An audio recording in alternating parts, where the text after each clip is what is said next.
पुराने वक्त की बात है कि किसी गांव में एक राजू नाम का आदमी रहा करता था, जो कि खेती बाड़ी कर कर अपना पेट पालता था। उसका इस दुनिया में उसके दोस्त लक्ष्मण के सिवा कोई नहीं था। काम से फारिग होते ही वो सोचता है, क्यों ना अपने दोस्त लक्ष्मण के पास चला जाऊं। इतना सोचते ही वो अपने दोस्त लक्ष्मण की तरफ चल पड़ता है। वो अपने दोस्त लक्ष्मण के घर के बाहर पहुंचकर कुछ ये आवाज़ें लगाता है। ए लक्ष्मण, ए लक्ष्मण, किधर है तू? बाहर आ, बाहर आ, जल्दी आ। राजू भैया, लक्ष्मण तो घर पे नहीं है। वो सुबह का घर से बाहर गया हुआ है। चले, ठीक है। जब लक्ष्मण घर पे आए तो उसे बताना कि राजू आया था। राजू गांव के बाहर एक दरख्त के नीचे बैठा कुछ ये मन ही मन में सोच रहा था। मेरे पास पैसे है तो नहीं, अब मैं किससे उधार लूंगा और अपना इलाज करवाऊंगा। वो बैठा ये सोच ही रहा होता है कि वहाँ राजू आ जाता है। ए लक्ष्मण, कहाँ चला गया था? सुबह से तुझको ढूंढ रहा हूँ, तू मिल ही नहीं रहा था। राजू उसके पास जाकर बैठता है और कहता, क्या हुआ लक्ष्मण, तू उदास लग रहा है? तू आगे ही बीमार है, क्या परेशानी है? बता मुझको, मैं उसका हल करूँगा। बीमारी के इलाज के लिए पास पैसे नहीं है, घर का खर्चा भी नहीं चल रहा क्योंकि बीमारी की वजह से काम पे भी नहीं जा रहा। क्या तुम मुझे थोड़े से पैसे देकर मेरी मदद कर सकता है?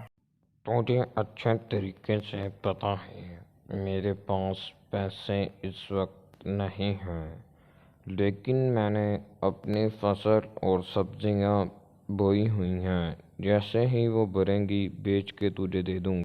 इतना कहते ही राजू शर्म के मारे उधर से उठकर घर की तरफ चल पड़ता है। वो घर जाते ही आराम करने के लिए अपने बिस्तरे के ऊपर चला जाता है और आराम करने के लिए लेट जाता है।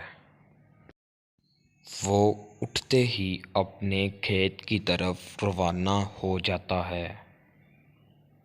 या खुदाया, शुक्र है तेरा कि मेरी सब्जियां और फसल पक गईं। अब ये मैं बेचकर पैसे राजू को दे दूंगा।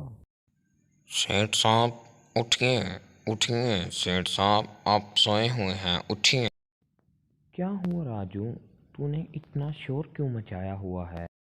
सेठ साहब, मेरी फसल और मेरी सब्जियां पक चुकी हैं। मैं चाहता हूं कि वो मैं आपको बेचूं, क्योंकि मुझे उम्मीद है कि आप मुझे उनका अच्छा दाम देंगे। चला राजू, मैं तेरे साथ ही चलता हूँ और तेरी फसल और तेरी सब्जियां भी देख लेता हूँ। अगर मुझे पसंद आई तो मैं खरीद लूँगा। इतना कहते ही सेठ साहब राजू के साथ चल पड़ते हैं। राजू राजा साहब को अपनी फसलों की खूबियाँ बताता है।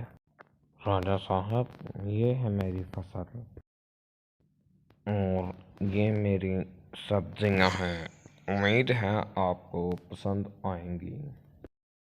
राजा साहब को राजू की फसल और सब्जियां बहुत पसंद आती हैं और वो कहते हैं, पूरे साल में इस तरह की अच्छी और साफ सब्ज़ी मैंने नहीं देखी और ना ही मुझे किसी ने ऐसी अच्छी और साफ सब्ज़ी पूरे साल में बेची है। राजा साहब राजू को इस फसल की अच्छी खासी कीमत देते हैं। पैसे लेते ही राजू लक्ष्मण के घर की तरफ चल पड़ता है और लक्ष्मण को कहता है कि ए लक्ष्मण, देख मैं तेरे लिए क्या लेके आया हूँ। राजू बेटा, लक्ष्मण घर पे नहीं है। वो घर से बाहर जाते हुए मुझे कह कर गया था कि राजू आए तो उसे मेरे पास पुराने पेड़ के नीचे बेच देना। चलें ठीक है माँ जी, शुक्रिया आपका बहुत बहुत। हे लक्ष्मण, देख मैं तेरे लिए क्या लेके आया हूँ। तू जरूर पैसे लेके आया होगा। मुझे बता ना राजू, तूने पैसों का इंतजाम किया कि नहीं? कर लिया मेरे प्यारे दोस्त, मैंने अपनी सारी फसल बेच डाली है। राजू लक्ष्मण को पैसे देता है और वो दोनों दोस्त फिर से अपनी हंसी खुशी जिंदगी गुजारने लगते हैं। एक दोस्त ही हमेशा अपने दूसरे दोस्त के काम आता है। हमें भी चाहिए कि हमें अपने दोस्तों के काम आना चाहिए। उम्मीद है कि आपने इस कहानी से कुछ सीखा होगा।